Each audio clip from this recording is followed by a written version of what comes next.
welcome back to Salmon's Pizzeria Championship Roundup. This week we have plenty of action to come at you this week.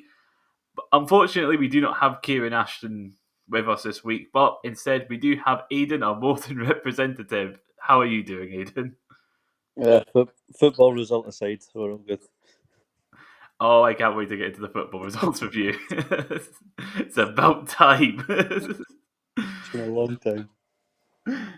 Yes, it has definitely been an interesting week in the Scottish Championship, and also we will be covering the Challenge Cup final. But so the first game we're going to start off with is, of course, Reef Rovers against Hamilton Accies. Reef have had back-to-back draws against their playoff rivals.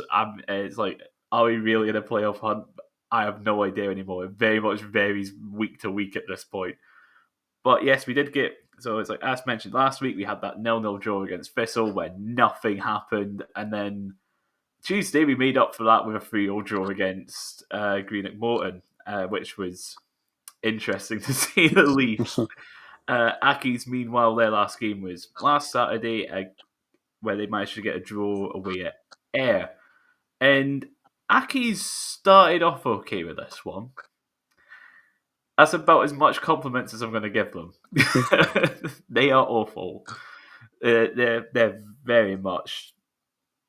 Oh, it's really close between them, Queens Park, and Dunfermline for who the worst team in the league is right now. It's like an early corner, and then it's like the first half was all Reef. Like I don't. It's like watching the highlights. I think it was like there was like, yeah, it was that corner, and then about 6 chances for Reef before Dylan Easton scores with one of the weirder goals that I've seen him score this year, where he picks up the ball on the edge of the box, in the corner of the box, and he gets past one player, and somehow he manages to do it's like he's spamming fake shot on FIFA, and he's playing against the AI. And he does that like 3 times, and he gets past 3 Accies players, and then slots it into the bottom corner. It's bizarre. It's like, obviously, I'm happy he's done that because he scored, and I am very biased. But it was a weird one to watch. Not complaining, but Playing against Accies is like playing against the idol, isn't I am on beginner mode. it? That's what it's like playing against Accies at this rate. I think it's like, yeah, it's like the last 3 games. So it's like 3 games now that we've definitely covered against Accies, where it's a case of 3-0, 2-0, and 3-0, and it's like all 3 times I've just been like, Accies offer nothing, and Yeah. they just did not offer anything at all in that first half. And then second half comes around, and the goal that we do get just after the hour was just piss poor from Accies. Like, Finlay Pollock's got the ball. The ball's been launched over the top. It's going down the wing. Pollock's in control of it, and then the Accies defender, I don't know who it is, he just runs into him. It's like you could have like attempted to like shield the ball or like jockey him out of position or whatever, allow players to like come back. No, he just bundles him over. He just runs into him like there was no attempt at the ball whatsoever. And so this gives Josh Mullen the chance to cross the ball in, which he's excellent at, and manages to find Callum Fordyce, who, quite similarly to what happened with Paul Hanlon's goal against Dunfermline a couple of weeks ago, just unmarked. Like he just ran between 2 Accies players who just not bothered to follow him, and he's like the easiest goal he's going to get. It's his first goal of the season, and it's not. I doubt he's going to get any more, but he's not going to get an easier goal than that. It's just like, how has he got that much space? And then the final goal, Rafe counter attack. Vaughan ends up running to like the touch line, hits it across goal, and again, unmarked, Josh Mullen at the back post, slots it home, 3-0. And after that, I mean, Accies had a couple of chances. Josh Ray made some really good saves, but it was comfortable. Again, comfortable for Rafe. There's no in between apparently with Barry Robson, where it's either comfortable 3-0 plus wins or whatever the fuck happened Tuesday night. Yeah, I think Hamilton as well. They've played us, they've played you. We're in the same kind of position as them. They've conceded 2 to us, conceded 3 to you. That's 5 goals in 2 games against relegation rivals, if you want to look at it that way. They must be the favourites to go down. Oh, absolutely. They have to be. It's like, at least, granted, there is the added caveat of it being a derby, big rivalry, that sort of thing. But it's like, at least Dunfermline have, on occasion, showed some fight. Yeah. Even on the Tidser, there is times where it's like, it looks like, okay, they might be able to get something together here. Not with Aki's. I have no confidence in them, and to be fair, neither do the Aki's fans. It's like watching the game on a stream, and it's like when that first goal went in, all you just heard was very loud booing and chants of ranking out. And it was the same at half time, which is quite impressive when you see how many Aki's fans were actually in the stadium for them to be able to make that much noise. But yeah, it's just god awful for them. And It was the same when they played us. Was it last week we played them 2 weeks ago? They were chanting Dougie's name at full time. I think we mentioned that last week about how they were chatting about Dougie Emery after like slagging off the board and ranking. It's mental at Hamilton just now. As I say, they must be the favourites to go down. It's very much a case of, it's like, if Airdrie are able to pick up points along the way, it's like looking at the rest of the traffic. I know it's like Aki's and Dunfermline play each other next week, and it's like whoever wins that will stay up, because I don't see either side picking up points at all in like some of the other games. But then another part of me is just like, well, that implies one of them being able to win. Yeah. It's like, we'll get into Dunfermline later, but it's like, yeah, I would put Aki's as the one that's going to end up finishing bottom at worst, 9th at best. Yeah, that's best case scenario for them. I'd say I think it was probably where they should be looking at. Very much so. Then I think it's. I'm just hitting a dead horse at this point. I'm just beating a dead horse at this point, just saying Aki's are fucked. But it's like, they are. They are. They really are. Rafe, meanwhile, they are still to some extent in the playoff hunt, thanks to other results that we'll get onto. But I'm not holding out my hopes too much. Because I know it's like next week we'll lose it. It's like, cool, that's us out of it. And then the week after we'll get a win and results go away. It's just like, oh, never mind, hold on, there's a little bit of hope here. Just to keep me going. But no, it's just like, when Are you far behind Partick Thistle? Yeah, we are. We're both 6 points behind Thistle now, with a certain result that we'll get onto in a minute. But yeah, it does feel like it's not really gonna happen. And I think it's like 4th would be amazing at this point. Not something I thought I'd say at the start of the season, but it's like we're very much safe now. It's like I jokingly tweeted about the fact that we were well clear of Airdrie, and now it's like we're well clear of Dunfermline and Aki's as well. And it's just like, go. There's no pressure for the rest of this season. I think it's like that. This is our season done. Yeah, almost. Yeah, I feel like as I'd say. It's like, yes, we did win, and it's like it's still doable, but it's like the draws against Thistle and Morton have basically put an end to any sort of hope of realistically getting that last playoff spot. Yeah. The main playoff battle, however, was obviously Morton playing against Partick Thistle. I believe me and Kieran mentioned about how if Morton won on Tuesday and then won on the Saturday, they would end up being in 4th. Yeah. And it's very much not gone that way. And I feel like Dougie was saying it was like this game was like a cup final for Morton, even though Morton and cup competitions don't exactly go well together. I feel like that might be part of the blame. I think Tuesday night played a part in it. You can't go 2-0 down to somebody at home. I think, yeah, I think that kind of had a part to play in the game, to be honest with you. People were tired. We'll not get many ideas either. I don't know if you've watched the scene from Tuesday night's game, but we look at a team that's got one plan, and it's go long, get the ball to Tommy, and if it doesn't work, we'll try again later. And again, it was the same against this, so we try and force it. And I'm getting the impression that some players have been told just get the ball to Tommy. And as much as I like the big guy, he's not up to speed. He's not played football in about a year, and he's been thrown straight into a team that's trying to fight for fourth. And it's kind of slowly starting to catch up with us. But look, I'll say it, and the Thistle fans will probably claim that they deserve to win, but the better team lost. Morgan Boys had a great chance from the corner. He'd actually two big chances from the corner. He's headed one wide in the first half. In the second half, he had another chance. Any contact on it that goes in.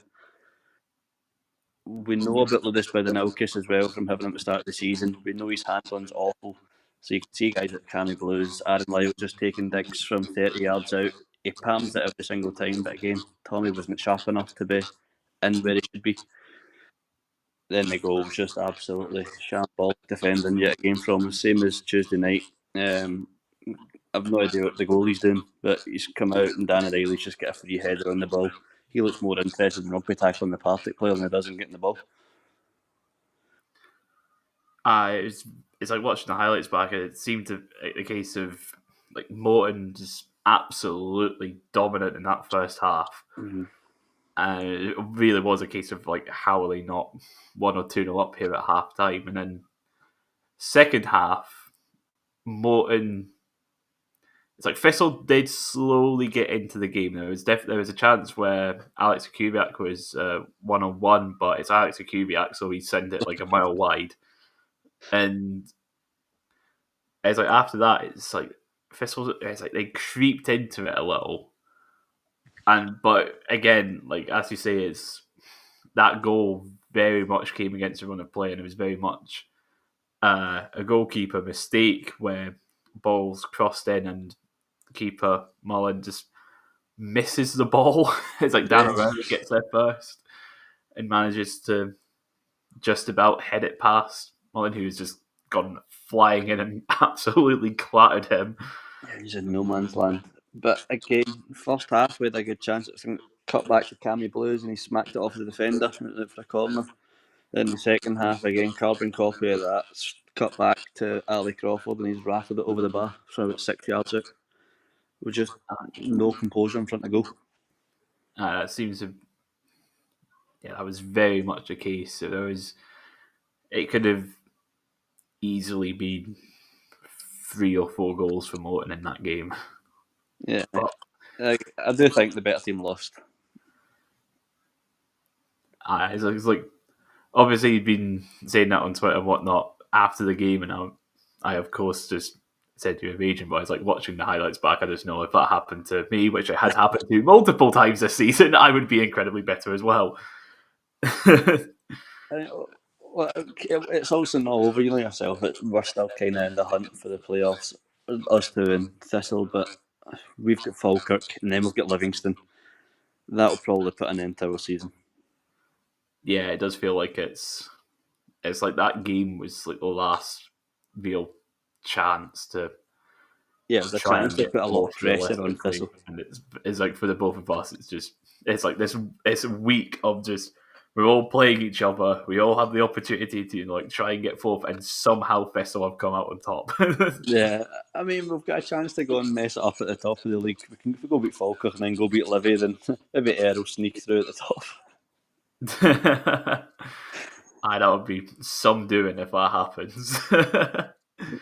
We can be hopeful. The last time we went to Falkirk, we lost 6-0, so I'll take a 2-0 at this rate. Just keep it low enough. We need to think about the goal difference at this point, because I believe the two of us are level on points and we're ahead on goal difference. Yeah. I mean, you're talking about Morton here, a team that scored 1 goal a game, then happy to see it out. We're not shutting the goal difference down. 1-0 to the Morton, that's what it'll be. And then we've got Every Livingston at game. Cappielow. That's got 0-0 written all over it anyway. Uh, But of course, the big game in the championship this week, however, has got to be Scott Brown's Ayr United versus Neil Francis Lennon's Dunfermline Athletic. Oh my word, what a time this is. the homecoming. Imagine seeing at the beginning of the season, Dunfermline, they'll hire Neil Lennon at some point during the season. You'd be thinking, what on earth has happened here? But no, this has happened. Neil Lennon, Neil Lennon at Dunfermline. This happened last week. Dunfermline weren't playing though, and then of course during the week they've had an interesting time. Vitor Wanyama. I can't believe it. Vitor Wanyama is at 9th place in the championship. Dunfermline Athletic. He's gone from scoring against Barcelona at Celtic Park's Champions League final with Tottenham to a trip to Ayr United in a very rainy afternoon.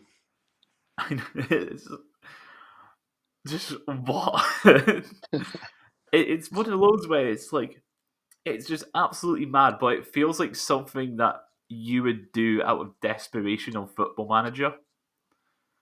I do it all the time. And it's starting to go and it's like usually with Football Manager because of these players, they've got this technical ability, they're able to just scoosh everything at this level. Yeah. No, no, that doesn't happen in real life because Wanyama he was on the bench because he hasn't played football in about 4 months at a minimum. Because he was released by Montreal Impact in the MLS, and even then he wasn't playing towards the end of the season because he got an injury at some point. So it's not like he was fully fit. But and then there was also a certain Kyle Benedictus being in the news for assault charges again. But we'll just move on from all the off-field shenanigans that we have seen at Dunfermline this week and go on to the on-field shenanigans that we have seen at Dunfermline Athletic this week. This game, it's like the first half was very much, it was quite even up until McLennan took a shot from the edge of the box just before half-time and it manages to deflect off Benedictus, who I think like stuck his leg out to clear it and it just went the other direction. It's like it hit the back of his shin and went into the bottom corner. And then Ayr start the second half. They get a goal disallowed. But this is like just after Dunfermline had the ball in the box. One of the players went down and there is claims for a penalty. But then, 65th minute was the big moment. Vitor Wanyama has come on and has made his debut for Dunfermline Athletic. 3 minutes later, Kyle Benedictus passes the ball across his box straight to Jamie Murphy, who is not a Dunfermline player. He's an Ayr striker, and he just slots it home 2-0. This is not what Vitor Wanyama signed up for. He signed up for the £7,000 a week. That's why he made that mistake. He wanted away from them. Victor, no, don't do this. The Frankie and Benny spaghetti is not worth it. But it's like Wanyama is here. He's a big name player. He's here to make an impact. They're paying big wages. He apparently rejected Queen's Park Rangers for this. An English championship team. But he's gone to the Scottish Championship, and he finally makes an impact in the 84th minute. The ball is passed to him on the edge of the box. He is getting surrounded by 2 players, so he makes a turn and tries to run and play the ball, that sort of thing. He fell over. He just falls over, and there's another Ayr player who's charging in, and of course he just slaps the ball. he just scoops the ball away from the Ayr striker, and it's like I know the Dunfermline TV angle doesn't exactly get it the best because you're like, oh, but there's another player behind him, and the air player isn't running towards a goal. Well, he's not running towards a goal because the ball has been scooped like 45 degrees from where it was going to go. But it's like if you're watching like the behind the goal or from like where the linesman was, and you just see it, it's like the most obvious red card. It's one of the funniest red cards I've seen this season. He's taking American Why is it football for always a new Somerset that this happens? I swear that's 3 times we've had to deal with handball red cards that are just really funny to watch. Because it's like we had Sean Byrne at the beginning of the season where he just fell on top of the ball. It's like he got bundled over, he fell on top of the ball, just went like that, and he got sent off and conceded a penalty over it. There was the one when Ayr beat Falkirk 5-2, where an Ayr Yeah. player like pushed the Falkirk player kind of like his arm out, and it just ended up causing him to like slap the ball, and then it's like played on for like 15 seconds before the referee's like, actually, red card. But now we got this one, and my word, just what an impact Vitor Wanyama has had at Dunfermline Athletic. And of course, down to 10 men, it's just inevitable. It's going to happen. Yeah. Ethan Walker from inside the box manages to turn, gets a shot away, and it's 3-0 to Ayr United. Dunfermline. Thank you for providing entertainment, as always. I've seen there was Duncan Cameron put up on Twitter saying about how normally when it comes like towards the end of the season, you know, other results are going to matter for your results, and it's like you'll get like news filtering through of goals from around the ground, and it's like people will be cheering or being like, "Oh no, that's not exactly what we want." No, it wasn't that when Vitor Wanyama got sent off. It's like the news filtered through, and you just had people laughing, and I can imagine that was happening at just about every Scottish ground because that's just incredible. That's just it's just absolutely incredible.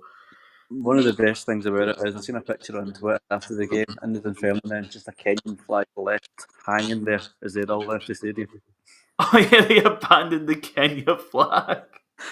He's through the door 5 minutes. They're giving away free shirt print. Monyama 44, straight red card, flag abandoned in there.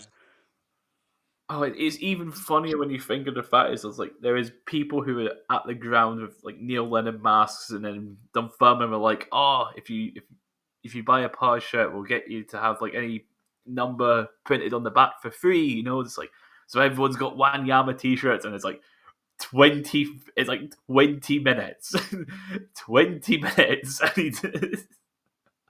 he just all he's done is fallen over and slapped the ball and got a red card, and that is his contribution.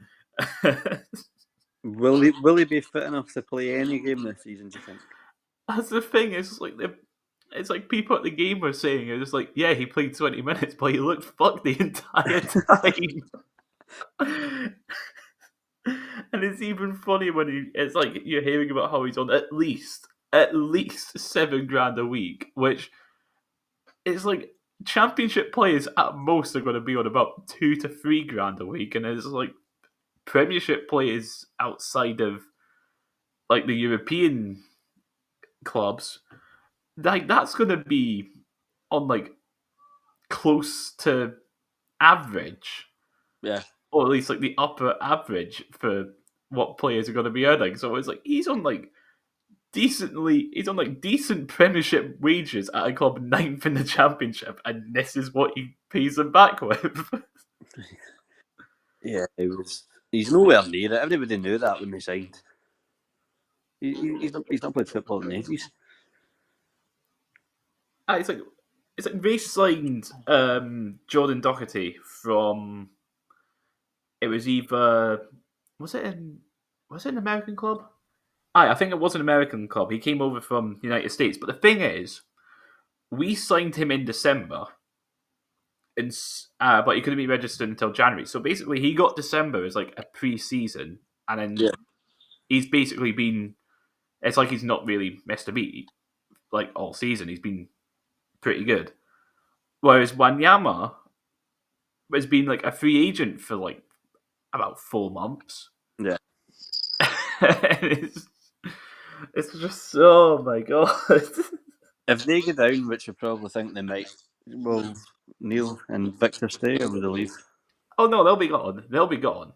Yeah, It's like Neil Lennon's only on a 7-game contract or something like that. However, and yeah, it's like Lennon's on a contract until the end of the season, and it's like if Dunfermline don't stay up, which will be very, very funny. It's like ignore the fact. It's just like it would have been funny anyway, being a Wraith fan, but with like this gambling guy coming in with like the dodgy crypto gambling sponsor, Neil Lennon as manager, Vitor Wanyama star signing, and then they still go down. Like I think everyone would agree that it's funny. we have them at Not home from in the the last family. game of the season. Oh, is that so? We have them at home last game of the season, so hopefully we can get a stay and sending them down. Oh, like it's like I would if Morton are the ones who send Dunfermline down, I will forgive every. I will just ignore everything I've said in the past about how much I don't like Greenock Morton. Neil always enjoys playing against Morton. The last time him and Victor faced us, Morton beat Celtic 1-0. It's a prophecy. It is, and Dougie Emery scored the goal. Oh my god! Oh yes, that was a League Cup game, wasn't it? Yeah. Oh yes, it's written in the stars. Dougie Embry's going to send Neil Lennon. They're going to go And then he'll down. leave and he'll take the Dunfermline job. I think it's very much dependent on what happens on the with the game against Aki's, but it's just like this could be very funny. This could be a very funny end to the season. Funnily enough, the last Dunfermline manager to lose their opening game 3-0 was Michael Tidser. I can see him being the new man in the Morton dugout, you know. Yeah, it just seems like a prophecy, doesn't it? It just feels like it's like this. I don't I don't think we would have seen a funnier relegation. It's No. like it does feel like they might end up going like full Gretna with the Sona. It's as we say, they're throwing money at Wanyama and Neil Lennon. They're both going to be off at the end of the season. They're just saying, here's a 20 grand wage for 7 weeks. I know that's pretty much what it is. Here's a yearly wage for like 2 months of work. Yeah, and then we'll see you later. It's like they're really gambling with this. I mean, that's why he's there, and he's a gambling man himself. So Aye, aye, very much so. And the final game that we do get to go on is the actual cup final. This being the Challenge Cup final, and it is Queens Park against Livingston, and played. So it was played at Falkirk Stadium. Livingston just coming off of beating Falkirk, which as I'm not. I wouldn't exactly say it's blown the title race wide open, but it's just sort of prolonged the inevitable. It feels like yeah, probably it's trying to cover me and Kieran and Josh for what we were saying last week about Falkirk. But so yeah, it's like Livingston coming off a good result, whereas Queens Park have just been battered the last few weeks, and that just continued, didn't it? yeah. I feel like Queens Park have been living off that Rangers result for too long. Yeah, it's like without that Queens Park, without beating Rangers, without that win at Ibrox, it's like Queens Park would have a very good um, claim to being the worst team since the turn of the year, Yeah. or possibly the entire SPFL. I don't think they should have sacked Callum Davidson. I think they're bigger than they actually are. Yeah, it's like me and Kieran were talking about this about how it's like it didn't feel like it was really Davidson at fault when the board are just selling Thomas and Peyton, who are like the only attacking threats. Yeah. Because it's like there was an even start to the game, but it's like if Queens Park had a striker who wasn't Zach Rudden, they could have been 1-0 up in this game early on.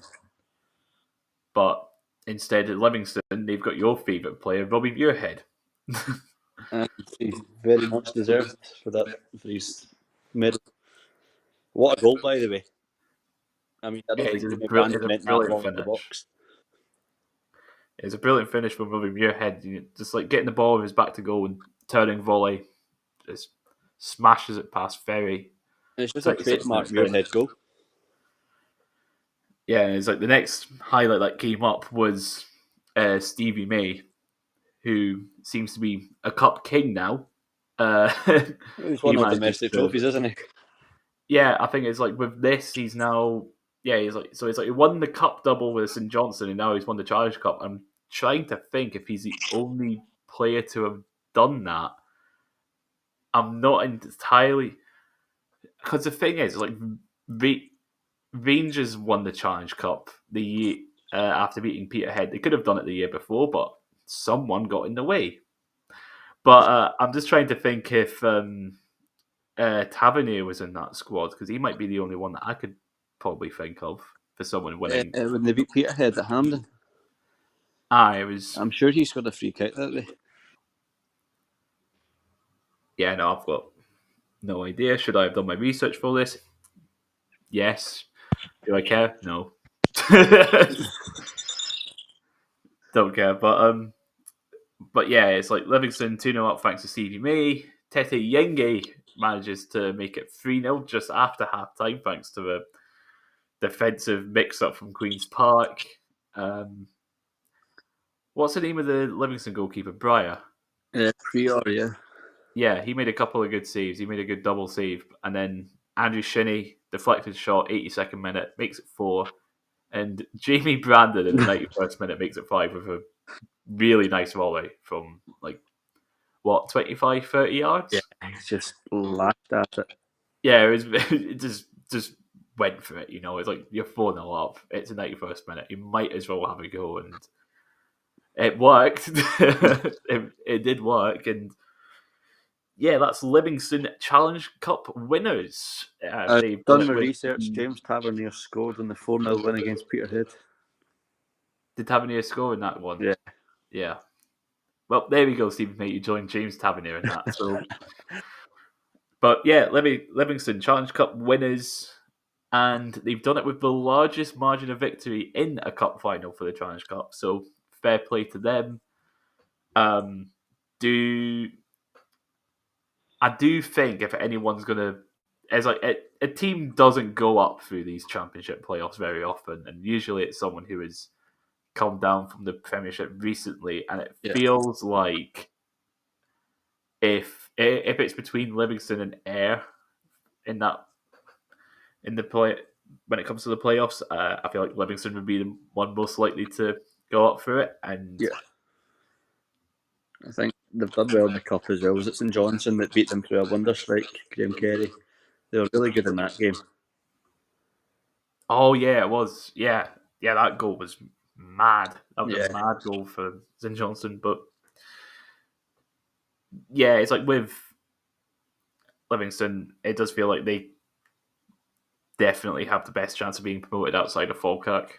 Yeah, I feel like agree we with might that. actually see someone win the playoffs for once. Maybe that's why Neil Doncaster and the SPFL, there's these rumours about trying to cut the league down to the Premiership down to 10. It's to try and once again fuck over Falkirk, which I'm not going to say no to, but it's like they've seen that it's like, oh god, we're going to get 2 more plastic pitches. Here we go. We need to like we'll even keep more Falkirk and Livy out restrictions. the league. We'll relegate Kilmarnock. It's just like we will not have Falkirk as a top flight side. 3 stands, plastic pitch, big red flag for Neil Doncaster. Neil Douglas is just like, no, we can't have this. Something. Oh, we might have something that might progress the Scottish game. No, we must cancel this. I don't get why This you would doesn't do benefit 10 Celtic and top Rangers. flights. Nope. If you do 10 teams in the Premiership, what happens to the rest of the leagues? Where do we put these 2 Premiership sides? That's what I'm wondering. Because it's like you can what happens with the Championship because it's 12, 10, 10, 10. Yeah. And it's just sort of, well, where are these clubs meant to go? Are we making us a 12-team league? It's like, are we going to have a 12-team champ? Is it going to go 10, 12, 10, 10 or whatever? It's like, what are you doing? Yeah, it makes no sense whatsoever. There's so many conversations to be had about league reconstruction, but it's like, whatever this is just bizarre. But anyway, Queen's Park, meanwhile, thoroughly battered once again. Very one-sided. Yeah, it's like Callum Ferry in the post-match interview for this game just looked like a shell-shock victim. Yeah. I never thought I'd feel sorry for him after like the performances he's put in against Reef, but it's like he's just it's like it's like I understand how he feels because I play in goal a lot, right? You just feel helpless because you're just getting battered every week because you're conceding about 30 shots a game, and it's just like you're saying about the game against Falkirk where it's just like it could have been double digits without Ferry. I can't remember who Queen's Park played after that, but they got was it? I think it might be it was Morton where it was 2-1, but it could have easily been 4 or 5-1. Yeah. And then there's this one where they've lost 5-0. It's like they might finish. I'm not sure. It's like I'll have a quick look at the table to see how many goals they have conceded. They're only on 39 goals conceded. I swear, like 30 of them have been in like the last 10 games. Can you see Callum Ferry getting a move to the Premiership? Or even down south? I'm not sure if he'll get a move to the Premiership, but definitely like it's just like if an offer comes in, he's gone. Yeah. I really do not see him staying at Queen's Park over the summer at this No. rate. They've just been like a bit of a basket case these last couple of years since they nearly got promoted, and yeah, they've just been awful. They've just been awful since the turn of the year. Again, they just think they're a bigger club than they are. Which is a miracle when you consider their fan base is about. I mean, how much do they get on average? Home fans probably about 500, 600. Home fans 500. I think you're pushing it. Yeah, it was like I'd said something on Twitter about um, a thing about like away allocations, whereas St Mirren were having like really good home attendances against teams not called Celtic and Rangers, and someone was saying, well, they should still give 2 stands or whatever to the old firm, and then I'd seen a Queen's Park reply to my comment saying there shouldn't be more away fans at home game. I'm just like, guys, this happens every time at Hampden. Yeah, there's a reason you got that little stadium that holds 1,000 people. Yeah, the little stadium that is still too small because it was somehow, what was it? It was a sellout for both of the games they've used it in the championship, and that was against Morton, which it's like, yep, fair enough, it's a short journey or whatever. But it's like the first one was a home game against Livingston. How are you doing that? There was also a sellout against East Kilbride. Oh yeah, they did. Yeah, I'm trying to think who else. There was Elgin as well. They played in the League Cup. Yeah, it's like they use it for the League Cup and like 2 home games in Championship. It's like, we need to go back. We need to go back to Big Hampden. What was the purpose in building that stadium for them? Are they planning for life in League One, or was it? Because you play the Championship, Race will bring a support, we will, Thistle will, the big Premiership side will bring a support. Yeah, it's like the thing is, it's like there's meant to be a second stand behind one of the goals because I remember having to like look into this for a video that I made a few months ago. And the thing is, like, there is meant to be a second stand, but even then, it's like that would bring the capacity of Lesser Hampden to about 1,500 or something like that, which is still nowhere near enough for the championship. Nah, nowhere near it. Because, like, even it's like last season, it's like even our Arbroath were averaging about 2,000 a game. Yeah. And it's just so poorly thought out, that stadium. It should just be a training ground for the national team, and that should be it. That's effectively what it is. It's like the greatest piece of money laundering the SFA have ever done. Yeah, it was a really bad idea. But yeah, I suppose we should just go through the table and fixtures for next week then. So no change for much of it. Like no change at the top. Falkirk didn't play. They're still on 66 points on top. Then it's Ayr on 58. They've moved above Livingston on goal difference, but Livingston have a game in hand. Thistle are now 6 points clear of Reef in fourth, who are now a point clear of Morton. I hope you're liking life down in six, Aiden. For now, we'll be back. We'll be back. Then it is a 8-point gap between Morton and Queen's Park. Although Queen's Park do have a game in hand. Will they win that? No, probably not. It's like I just realised Queen's Park are on like the worst run in the championship somehow. Like they've lost their last four. It's like they've got 1 win and 4 losses, which is the same as Dunfermline, but Dunfermline have only lost 3 in a row. Then it's Aki's on 29 points with 31 games. Dunfermline 27 points, 30 games played, and then Airdrie 21 points, 30 games played. Next week's the fixtures. Wednesday we have Dunfermline at home to Livingston. I can only presume that is going to end not very well for Neil Lennon's Dunfermline Athletic. Queen's Park, meanwhile, are at home to Airdrie. Oh, that's actually an interesting one. That could open that up a little bit down there. That's a really good opportunity for Airdrie.